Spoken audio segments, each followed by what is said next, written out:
Kirsten Cloete. Hello, so, sweetie.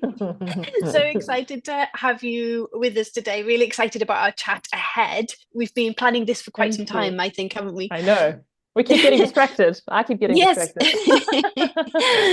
um, so it's lovely to have you with us. I have all sorts of wonderful questions for you. You work a lot with, body, mind, emotions, and I think this is something hmm that we can all say, oh yes, the body, mind, emotions, they're all very connected. But I just sometimes wonder how much do we realize how the nervous system is perhaps the key to unlocking so much magic in our lives, that kind Mm, of be with the nervous system we can kind of enable ourselves to show up more fully as our authentic selves, put our yeah, magic out into the world.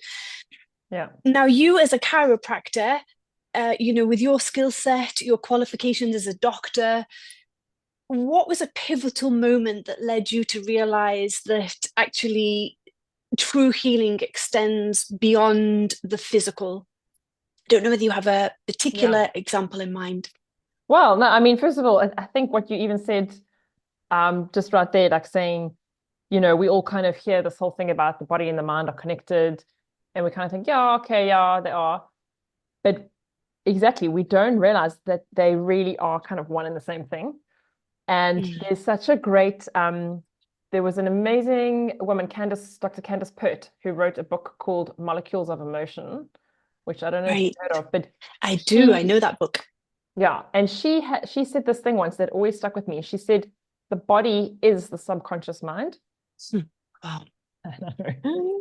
I was like, what? And at the time, I didn't understand it. It was a few years ago. I was like, I don't understand that. But that's how linked they are. You can almost say they're one and the same thing. The body is an expression of the subconscious mind, and that's how innately connected and how they are. They're so overlapping like this. It's not, you can't even trace almost like a root. And yes, you can trace roots, and we can look at the vagus nerve, and we can break things down into more, kind of structural components, but also just to know that we as humans, we don't even know the extent to how the mind and the body are linked yet. We're discovering things all the time in terms of how intricately connected we really are. When you look at the research that's been done recently into the fascial network, and how fascia used to be thought of as just connective tissue, and now we know that it's actually communicative tissue as well.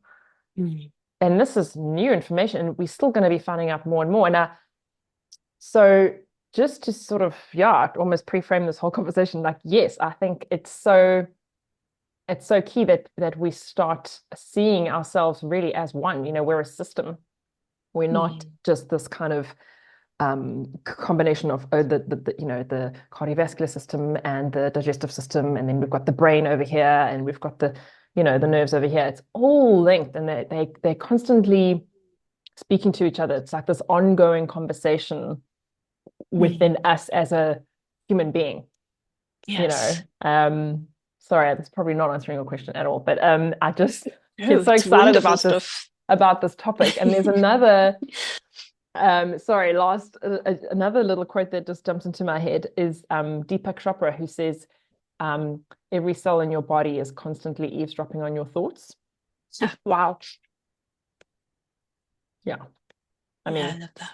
yeah, it's it's that closely connected. Mm.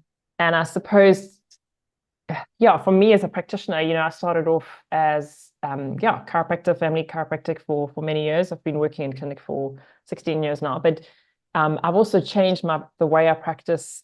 I've gone more into cranial work, and I work a lot with concussion and head injuries now. But it's also over that time, I've definitely, I think through my own experience, my own life experience, and that of my patients, which we can talk about, of course, you start to see so many people's symptoms are not because they fell down the stairs last week, or they, had a car accident, or, these things happen. Yes. And that would be something that's purely physical. But, uh, a lot of my patient symptoms, I could start to tell were driven by what was going on in their personal life or at work, or, you know, past kind of events that they hadn't dealt with, or just worries or concerns that they were carrying and not able to, were struggling to maybe process. And I really just started, I think because I talk to my patients a lot, I've known a lot of my patients for many years, and through the conversation, you can just start to tell, where symptoms are linked to other things, So I think it's been a process. It's definitely not been an overnight thing. And I mean, there is one story I would, if you want a story about a client, but I think I've actually mentioned this story to you before, Susie, but it was such a dramatic, it was very early on in my career, and it was a woman who was coming in with a lot of sciatica, leg pain, which was often it's driven by a disc herniation in the lower back, something that's pushing on the nerve, irritating the nerve, and giving a lot of leg pain. And she'd been coming into the clinic, and I was quite new in that clinic, and she'd actually been already she was under care for maybe about 6 months already, but her symptoms were not resolving. And she was very stressed at work and this and that. And the one day she basically, I mean, this is maybe now a year down the line after her symptoms started, and I'd sent her for MRI scan, and the scans were actually all clear, which I was quite confused about because I was expecting something to show up because she was in sort of 8 out of 10 pain, quite severe. And anyway, I was super confused. Then the one day she came in and she'd actually told me that her boss had a heart attack and died, which was very dramatic and very sad and very tragic. But interestingly, her pain from that day went away and never came back. This 8 out of 10 pain that she was getting.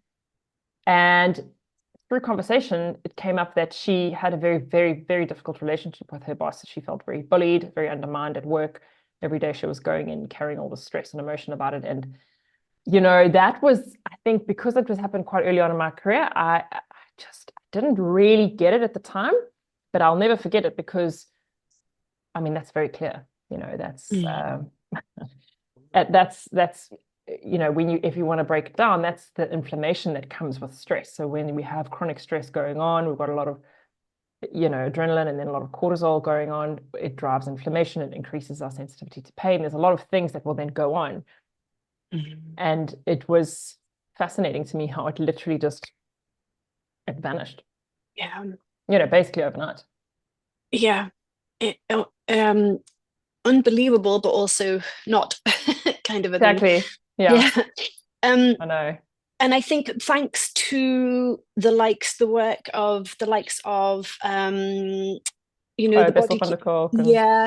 the body keeps the score, and books such as that, we've perhaps become more and more trauma informed, and your work with your kind of also a huge part of that, kind of putting that kind of knowledge and wisdom out into the world of how it's all connected.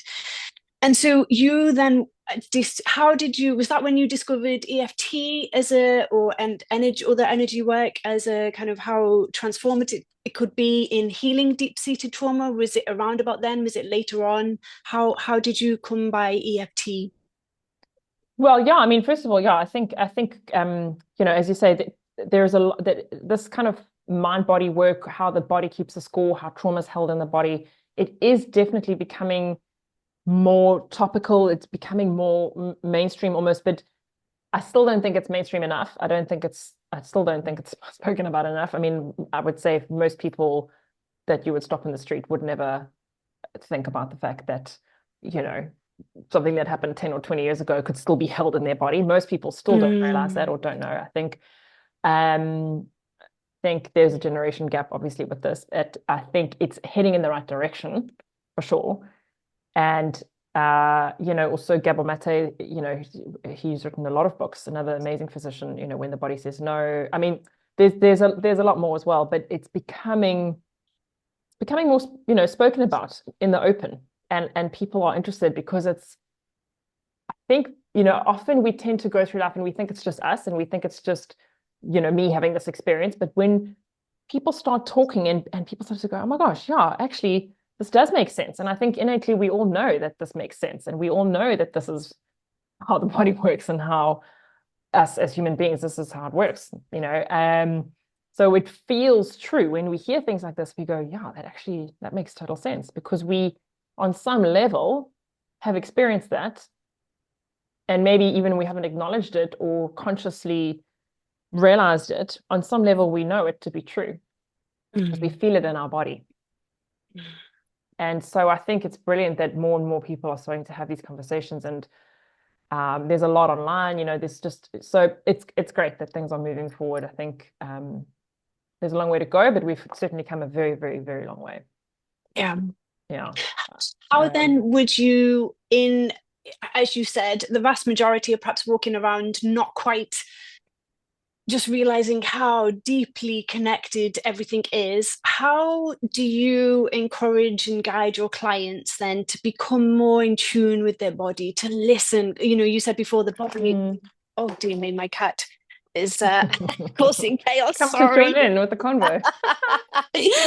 Oh dear. Apologies. Yeah, so how do you guide your client? It was the body is always talking to us, it's always eavesdropping.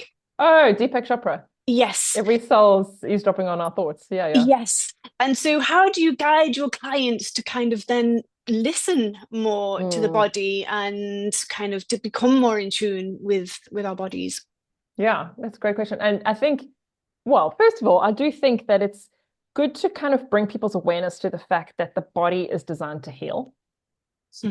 I think that's number one. We need to, I think sometimes we can get caught up in this idea that our body is against us, and that we need something external to come and help us with this body that's rebelling, you know. And I think it's important to just start to, shift that narrative if possible, because actually, if you think about, you know, often use it is almost like a silly, simple example, but if you cut your finger, you know, you get a paper cut even or something, cut your finger on, you know, slicing avocados or whatever it is, you don't necessarily need to do anything to that cut. If it's a huge cut, yes, maybe you need to put a couple of stitches on there to hold the two pieces together. But generally, little cut, what happens? It seals itself off.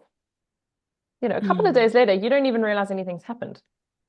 And did you have to consciously do anything to promote that? No.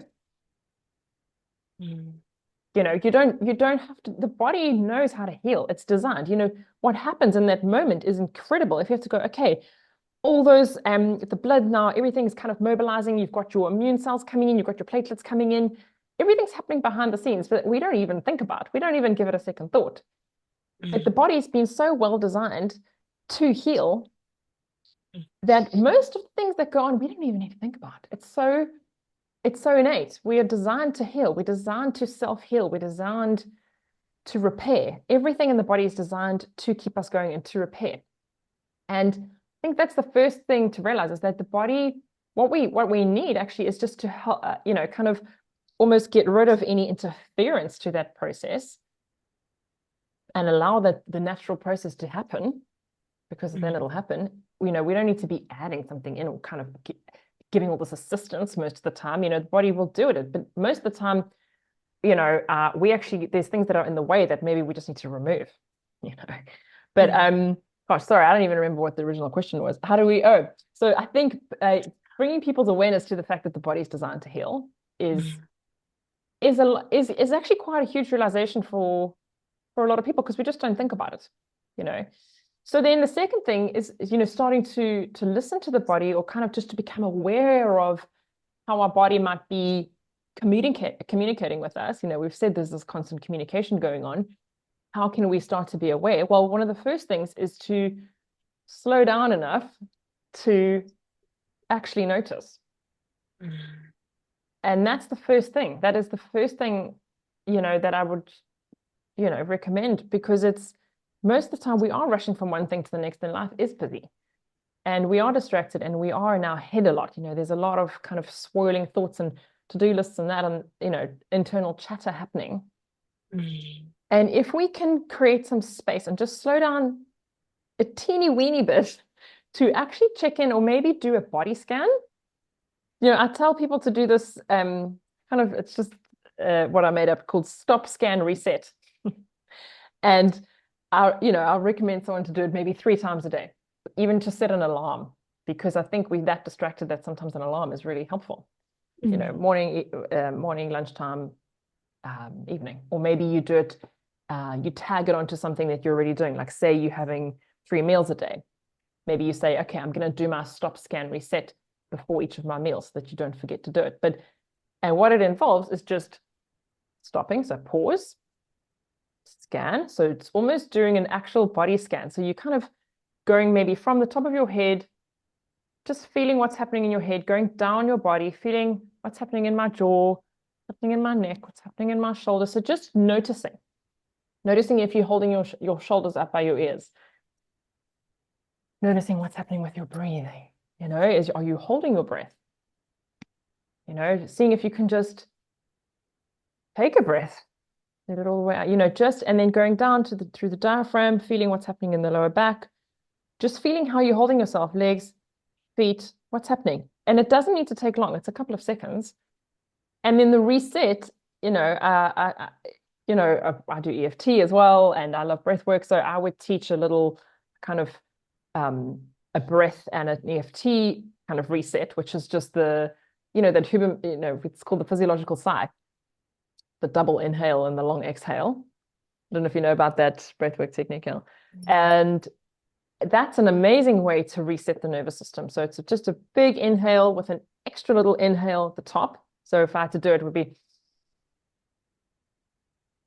and then all the way out through the mouth, long sighing it out.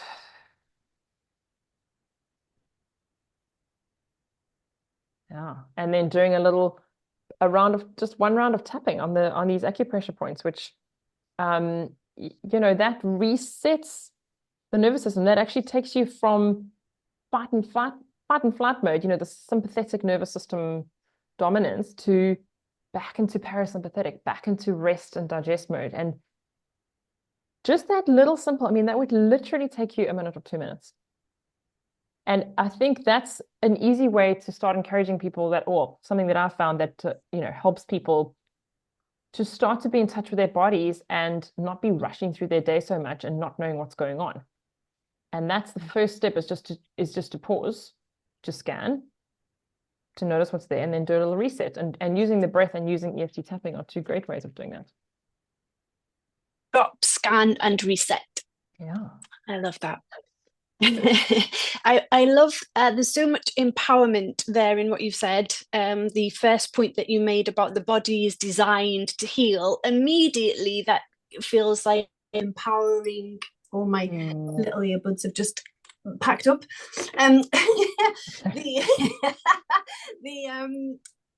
It immediately takes power back somewhere, and certainly for me that's what I'm all about is empowerment and kind of taking ownership and kind of power of our own lives. And it just everything you say there puts me in mind of, well, there's so many things that come to mind, but a little while ago I wrote about the vulnerability hangover and how I'd done a coaching session, a group coaching session, and then the aftermath was very, very bumpy and very rocky because of I'd been so far out of my comfort zone. Yeah. And it's moving through fear like that sometimes we think, because I kind of think I never want to experience that again, and then that can make us stop, then kind of think I can't do it, I can't move through that level of fear. And it just also there's so many strands here. I hope I can make them all make sense of it all in my mind, or rather make my mouth make sense of what's in my mind. But it also just puts me in mind of an article I read this morning by Xavier Dagba. And he says it's the fear of pain is a form of mistrust of our nervous system's capacity to move through it. I'll say that again. The fear of pain is a form of mistrust of our nervous system's capacity to move through it. And he went on to speak about the underrated power of our nervous system. I would love for you to speak to that, and how we can kind of work with our nervous system and to recognize its power rather than its Yeah. fragility and that I can't do that because of the fear. Does that make sense? Yeah. That's an amazing quote. I mean, that is just, I think that really sums up, I think, a lot of our experience of, it's avoiding things that scare us, avoiding taking action that, if we're talking about our goals or in our business or in relationships, we know where we want to get to. And there's also that there's another saying that everything we want is on the other side of fear. Mm. And I think Yeah. it's the same thing. And it's that, do we want to take that risk or kind of jump into that unknown and that potentially painful experience of moving through fear to get to everything that we want that's on the other side, Mm. um, or not? And I think but just to be aware that it's a very natural thing to want to avoid pain. I mean, that's a survival mechanism, and we're designed to, kind of avoid pain and move towards pleasure. That's what we want to do as humans, so we don't want to be moving towards pain because we'd probably be extinct by now, Yeah. that's dangerous. So that's a natural thing. So first of all, there's nothing wrong with you if you feel like you'd rather avoid pain. Very, very normal. Very normal, especially when you've had bad experiences in the past, that, trigger you, and therefore you're going to want, because the thing with the brain, so when we think about the limbic system, when we think about specifically two areas, the hippocampus and the amygdala, they are two areas that are to do with intense emotion and stress and memory. And so if something happens to us at some point, particularly when we are young, for example, that will be almost encoded. It'll be kind of embedded into that part of the brain as a type of protective mechanism that it's almost like a smoke alarm. So if the alarm has noticed that something's happened that was a very painful experience for us, it encodes that and it goes, okay, we need to avoid this ever happening again because that was very dangerous. That was very painful. We don't want to go through that again. So anytime anything feels vaguely familiar to that, the kind of alarm will go off in our brain and we'll go into that same fight or flight fear response that we did at the time that the original incident happened. Okay, so that is physiological, that is normal, that's actually how we are designed, and it's for our survival, it's for safety, but it can be very unhelpful because most of the kind of goals that we set, or say getting into a new relationship or going for a new job or putting yourself out there in your business, none of those things are life-threatening, yet to the brain, because it's kind of had previous experiences with painful things, like say you stood up in class when you were 8 and you had to, I don't know, read something out loud and you fumbled over a word and then the whole class laughed at you. That's the typical thing. And that gets encoded into your brain as, oh, that's such a painful experience because it's such a highly intense, such an intensely emotional experience at the time. It gets encoded and your brain will go, I never want to go through that ever again. So now you sit in your 40 and you want to start a business or you want to put yourself out there. Yes, consciously, it's safe. But in your brain is still that 8-year-old, that pain that happened to you when you were 8. And so your brain will naturally want to keep you safe and avoid that. And I think that's where it's important to, first of all, understand that that's happening and there's nothing wrong with you. That's the first thing.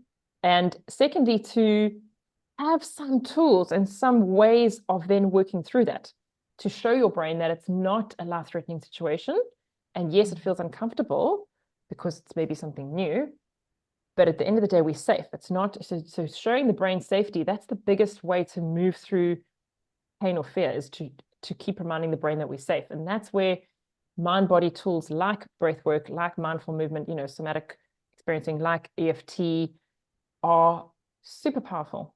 Yeah. Because they're working on that subconscious level. And I think, and the thing as well is that we underestimate our resilience all the time because of this, because we just, when we're standing here and we're thinking, I want to go there, and it looks so scary and it looks so, impossible. It's only when we've actually done something and look back, we go, geez, I can't believe I did that. But it's normal to kind of be on this side of the kind of bridge and be looking at where you want to go and think, oh my God, I can't do that. But once you've actually done it, you can look back and go, gee, and you hear about stories of this human, the kind of determination of the human spirit. And that's again, that's innate. We are survivors. You look at people that have overcome massive traumas and you think, how did that person even survive that? How did they even live through that? But your nervous system is designed, it's designed again to keep you alive. It's if you look into what it says in the Bible, we're fearfully and wonderfully made. We made in the image of God, I believe. And it's, we designed with this capacity to survive, this kind of inbuilt ability to push through and to push those next frontiers and to keep going. And I think, yeah, I think that quote is amazing because it's, first of all, we all feel that, but we also need to understand what's going on in the brain neurologically, and that's to do with, as I said, like triggers and things that have happened in the past. And you go, okay, that's why I'm feeling like this. And then saying, how can I calm my system down in this moment so that I can still keep taking those small steps in the direction that I want to go to get me to that place that I really want to be at? Because everything that we want is on the other side of fear. So we just need to kind of find these ways of supporting ourselves, but not blaming ourselves. I think that's just such an important thing, is because people often make themselves wrong in these situations and they think there's something wrong with them. And they think it's Yes. just them. And they think that they're just not cut out for whatever it is they want to do.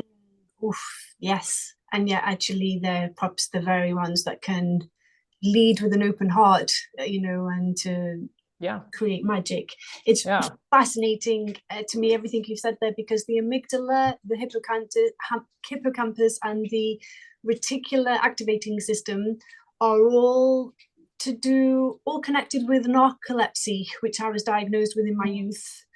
It was always the same part of it's the same part of the brain that impacts and creates all the symptoms of narcolepsy. And I try so hard now to not associate with the label narcolepsy, but to more tune into if ever there's a cataplexy attack or a sleep attack or any of the symptoms, and to kind of work out, where have I been in my mind? What's happened? I sense it in my body more now.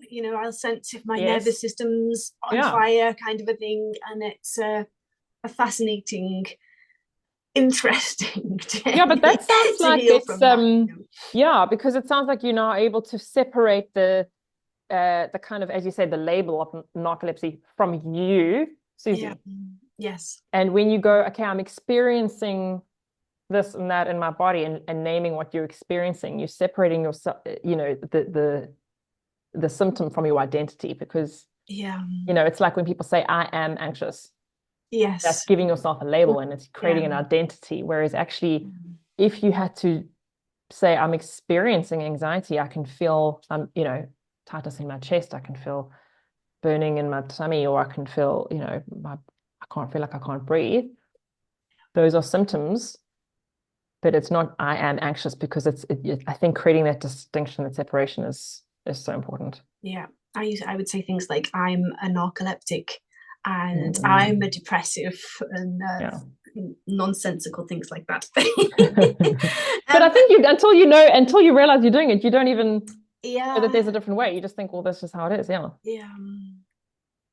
It's about taking power back, isn't it? Exactly. And realizing how powerful we are when we make these shifts. Yes.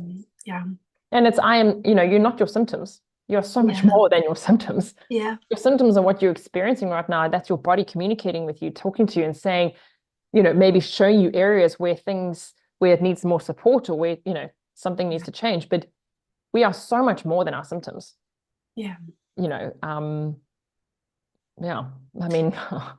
And to go back to what you said about working through the fear when it comes to being outside of our comfort zone, is to also know that it gets less. And I've done things since since that vulnerability hangover letter that I wrote on Substack, and it's not the same. The aftermath isn't as bumpy, and so it just gets less. Amazing. And that's magnificent, isn't it? But it's kind of working through that initial Yeah. I'm just not cut out for this. And kind of stomping off into the Yeah. woods for the Totally. rest of our life, which would be nice. But is there anything else just before I let you go? Let me just make sure that